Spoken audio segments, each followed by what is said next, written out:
Hier, j'étais chez Huawei et surtout hier, j'ai pu tester le Huawei Mate X7, le nouveau téléphone au format Fold de la marque. Un téléphone que j'ai pu prendre en main et qui s'annonce ultra intéressant niveau technologie. Bonjour à tous et bienvenue dans cette nouvelle vidéo. Comme tu l'as compris, ici, je vais venir te parler du Mate X7. Allez, c'est parti!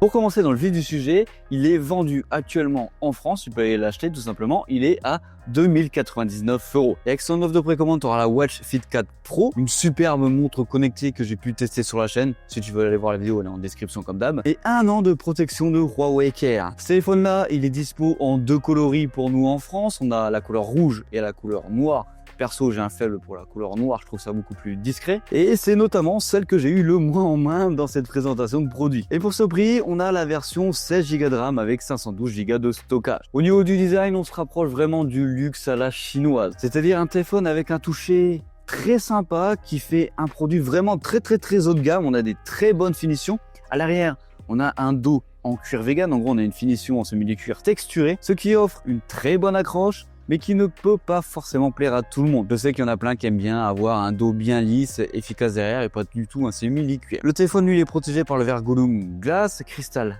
Armor. Et sur les bords, on a donc des bords arrondis. Le téléphone, il est vraiment très fin, déplié, c'est-à-dire au format tablette, l'épaisseur n'est que de 4,5 mm. Et au format plié, donc le format smartphone, il a une épaisseur de 9,5 mm. Pour une hauteur de 156,8 mm pour 144,2 mm de largeur une fois déplié. Et ce téléphone-là, il pèse seulement 236 grammes. Alors oui, ça peut paraître beaucoup, mais c'est quoi 236 grammes? C'est à peu près le même poids que mon S25 Ultra. Donc pour un téléphone avec un écran de 8 pouces, ça va. Au niveau de la charnière, on a une charnière dit Advanced de précision qui permet aux deux moitiés de l'écran de se toucher parfaitement sans laisser d'espace visible près de la pliure. Et oui, tu l'as remarqué, je ne l'ai pas encore dit, on a un énorme bloc photo à l'arrière. Avec un design circulaire distinctif et vraiment très visible, il est inspiré de l'idée dit d'un portail.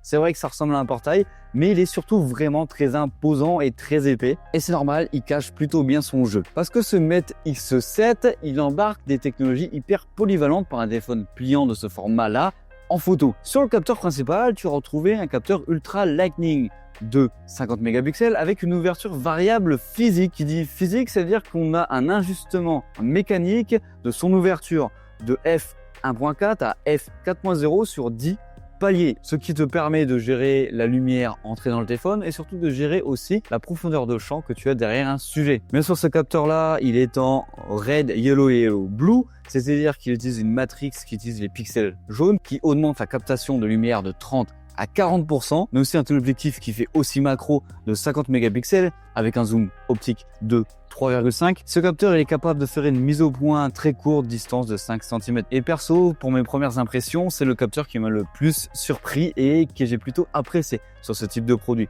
Et là, je me suis dit, ah ouais, on a en fait peut-être enfin un format Fold qui va faire des belles photos avec un zoom. À côté de ça, tu as un ultra grand angle et des capteurs selfie. L'ultra grand angle, c'est un capteur de 40 mégapixels et les caméras selfie, eux, tu en as deux bien sûr sur les deux écrans et tous deux de 8 mégapixels. Au niveau du traitement d'image et de la vidéo, c'est le traitement maison X-Mesh que j'aime vraiment beaucoup. C'est clairement la signature de Huawei qui te permet d'aller voir des photos avec un ton ultra naturel. Au niveau de la batterie, on a une batterie de 5300 mAh. C'est plutôt pas mal pour un téléphone avec une finesse comme celui-ci. Et en plus, ce téléphone-là, il supporte la charge Huawei Supercharge 66 watts et il offre une recharge sans fil très rapide de 50 watts. Tu as aussi la recharge inversée de 7,5 watts en sans fil. À voir maintenant dans les faits ce que ça donne réellement cette autonomie-là sur ce produit-là. N'hésite pas à me dire en commentaire si tu veux que je teste ce produit-là.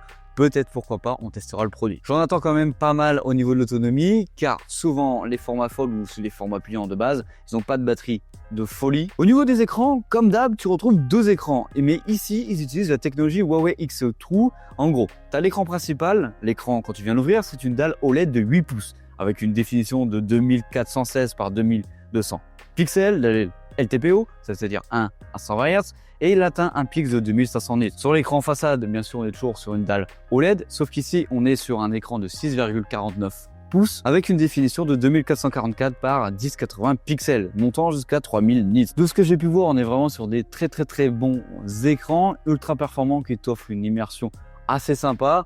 bien sûr comme d'hab, toujours à voir sur le long terme ce que ça vaut. Et en plus de ça, la pliure, je la trouve plutôt bien dissimulée, c'est plutôt propre. Niveau puissance, alors Huawei n'a pas divulgué, en tout cas n'a pas communiqué directement sur le processeur qui est embarqué dans celui-ci, mais on s'attend à avoir le Kirin 9030 Pro gravé en 5 nanomètres et le téléphone il a l'air assez fluide. Après, à voir dans le vrai en le poussant à fond s'il est plutôt bon. Et pour gérer la chauffe dans un châssis aussi fin, Huawei utilise un système de refroidissement super cool avec une chambre à vapeur ultra large et du graphène à haute conductivité thermique. Franchement, je trouve que c'est un téléphone hyper intéressant, notamment que maintenant on peut de plus en plus utiliser les produits Huawei pour des personnes lambda, il y a beaucoup moins de bidouillage. Au passage, n'hésite pas à me dire en commentaire, toi, si tu es un utilisateur accru de Huawei et comment tu t'en sors actuellement avec ce type de produit. Et si, pourquoi pas, tu as déjà eu un format Mate X chez Huawei. Allez, c'était Hugo sur la chaîne Gigatop. Comme d'habitude, j'espère qu'elle t'aura plu. Allez, bisous!